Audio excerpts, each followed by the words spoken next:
Welcome back to the Lights Out podcast, bedtime stories for boys and girls around the world. Good evening, boys and girls. Are you ready for bed?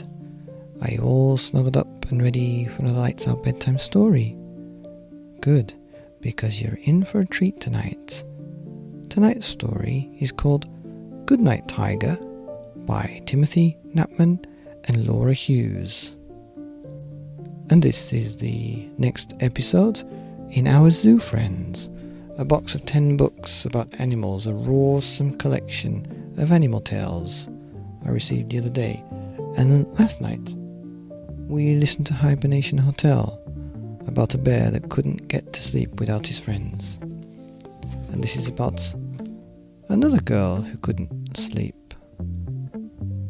Once upon a time, it was the middle of the night, but Emily couldn't sleep because of all the bellowing and stomping and trumpeting and growling.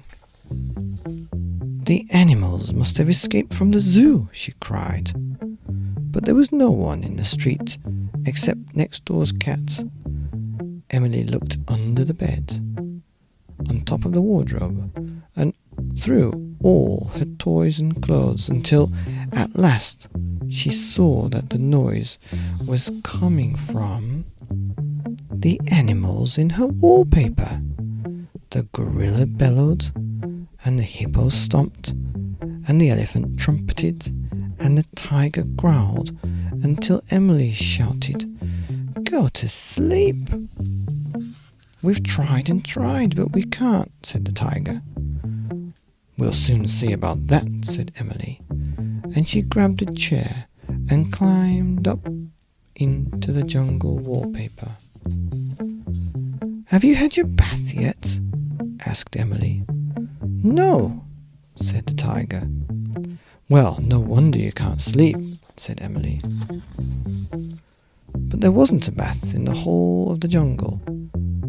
"We could always use the watering hole," said Tiger. The hippo scrubbed behind his ears. The elephant used his trunk to give him a shower, and the gorilla shampooed his fur till it was soft and shiny. But when the tiger jumped in, he landed on the crocodile, and what a rumpus! Snap! Snap!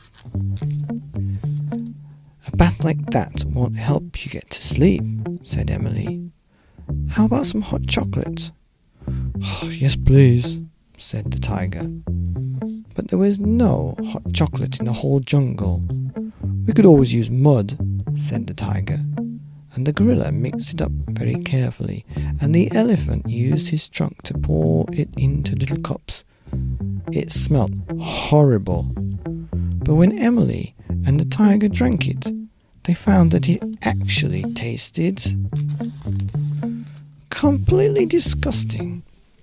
"A drink like that won't help you get to sleep," said Emily. "But what else can I do?" Emily tried everything. She gave them a bear to cuddle, but the bear got cross and ran away. She started to sing them a lullaby, but the whole of the jungle joined in, and it got too loud. She even tried to turn the lights off, but she couldn't find a switch anywhere. "And we're still not tired," said the animals. "Oh, I don't know what to do," cried Emily at last. "You can't sleep, and that means I can't sleep. I'm exhausted." "Is there nothing else we can try?" asked the tiger. And then Emily had a wonderful idea. "We can have a bedtime story," she said. "Yes, please," cried the animals. "We've never had a bedtime story." So she told them a story about some animals who escaped from a zoo, the little girl who found them, and the great adventure they had before they all went home to bed. When she was finished, the gorilla, the hippo, and the elephant were fast asleep. Emily yawned. "I'm still wide awake," she said.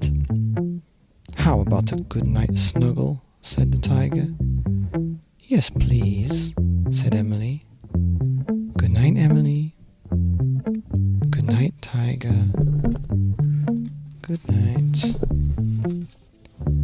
And the next morning when Emily woke up, the animals were smiling down at her from the wallpaper, all except a tiger.